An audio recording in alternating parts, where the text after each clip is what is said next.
Jack Hughes, our hero, was asked to describe how he felt.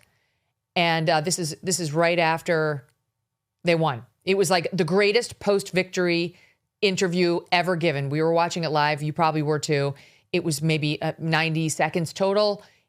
Incredible. Like for this guy to have the peace of mind to, you watch and then we'll talk about it, but just to articulate exactly what we needed to hear. And instead of taking any glory for himself, well earned, he scored the winning goal. He said this. The first gold medal for the United States in 46 years, and you delivered it. Can you just describe the emotions of this moment right now? This is all about our country right now. I love the USA. I love my teammates. It's unbelievable. The USA Hockey Brotherhood is so strong, and we had so much support from ex-players. I'm so proud to be American today. This was such an incredible game to grind out. I mean, you're bleeding right through it just looking at you right now. Can you just talk about how difficult this gold medal was to win? Unbelievable game by Hellebuck. He was our best player tonight by a mile. Unbelievable game. Unreal game by our team. That's just a ballsy, gutsy win. That's American hockey right there. That's a great Canadian team, but we're USA. We're so proud to be Americans. Tonight was all for the country.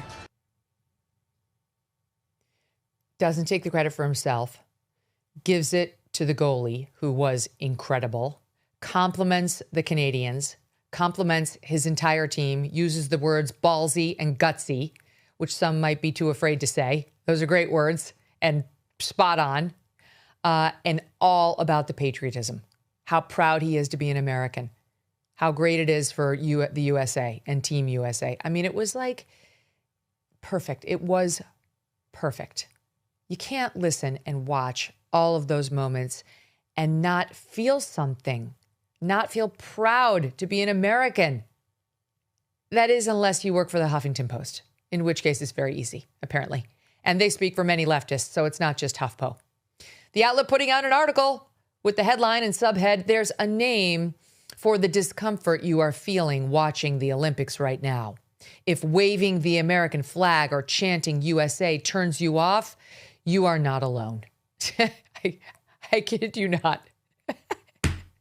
My God, how awful would it be to be one of these leftists? You're not joyful. We can see that in the streets of Minneapolis. You're very angry all the time. You're breaking up with family members. You're alienating friends. You're hurting your children. You know, those weird ICE activists who lecturing to their children about how bad President Trump was, and you're coming out to a protest. You don't care about fostering joy and wellness in your children or yourself. You only care about your hate for Trump and Republicans. The entire article here is for people who want to cheer on the U.S. but can't because they feel too much shame. From the article, quote, "You might worry, why do I want them to win when I'm angry about what the country is doing?" The article interviews not one, but three, count them, 3 therapists on how to handle the trauma. One of the therapists gives this advice, quote, "You might need to turn the game off right after a big moment because it suddenly feels all too complicated to keep rooting." Another one laments, quote, "As we continue to witness national and global atrocities in real time, it can trigger feelings of guilt, despair, shame, anger." I mean, it's amazing. Like, have you ever felt like guilt on behalf of your country or like shame? No, that's totally unfamiliar. It writes that it's, quote, "typically for people with this cognitive dissonance to feel a weird mix of excitement and discomfort at the same time. It might feel like a tightening in your chest or in your stomach when you realize you're cheering and cringing simultaneously." Okay, I mean, like, these people are absolute loons.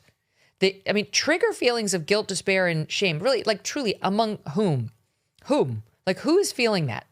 The whiplash between pride for the United States competitors and national shame for the federal government. It's common. Is it?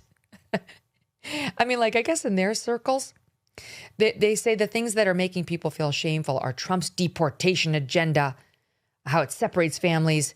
They detained a 5-year-old. They kill unarmed civilians. versus American athletes winning medals, that's the whiplash that people are going through, they say. And they go on to say it can cause this tightness, not just in your neck, but in your shoulder or your jaw areas. Like you can get lockjaw. Because they'll start talking like this because of the deportations versus the Olympic medals. Or maybe it's just the natural sort of leftist elitism lockjaw, like, and she stepped on the ball. Sure, like he went to Harvard. Name that movie. Penelope. It can cause digestive issues, they say, and trouble sleeping. Oh my God, this is going to be really hard for people. Here's the thing. They say, you could be feeling this not just because of what Trump is doing, but also because of how our government has actually acted in the hundreds of years since the U.S. was formed. You can never enjoy any moment of Olympic pride, you see, because of what's been going on for the past 250 years. They almost got you there. You saw Jack Hughes, the teeth and the blood and saying all the great things, and you were like, slavery. You were like, the Native Americans. No, it's a no. I feel digestive issues coming on. I mean, it's really crazy. This is written by somebody named, Monica Torres, senior reporter for HuffPo, who writes about work, life, tech, consumer, and general lifestyle topics. I'll be sure to be reading her in the future. It's waving the American flag and chanting USA that can really make you feel, quote, grossed out or ashamed. So they say the solution is you could cheer for individual athletes, maybe especially the ones like the Team USA women's hockey player Kelly Panic. They like Kelly Panic because she's from Minneapolis, and she came out to criticize the ICE policies. Here she is. It's obviously really heavy. What I'm most proud to represent is, the thousands, tens of thousands of people that show up on some of the coldest days of the year to stand and fight for what they believe in.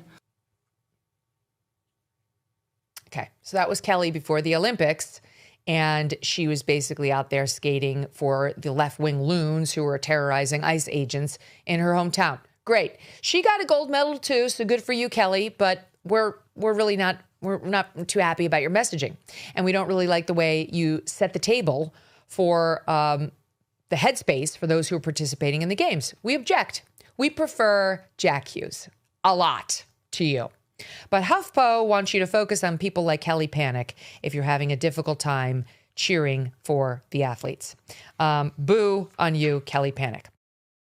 International disputes, inflation, rising national debt, digital currency. There's a never-ending list of reasons gold has risen over 700% in the last 20 years.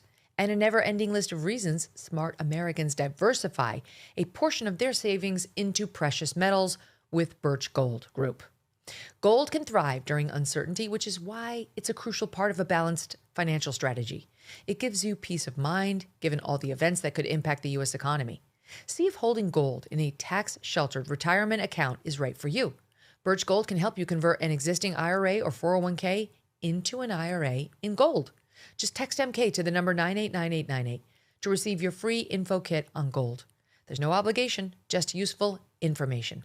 With an A+ rating from the Better Business Bureau and tens of thousands of happy customers, consider letting Birch Gold help you diversify with gold so you too can have peace of mind, regardless of the uncertainty. Text MK to the number 989898. Thanks so much for watching. If you like what you just saw, hit the subscribe button for more clips and full episodes.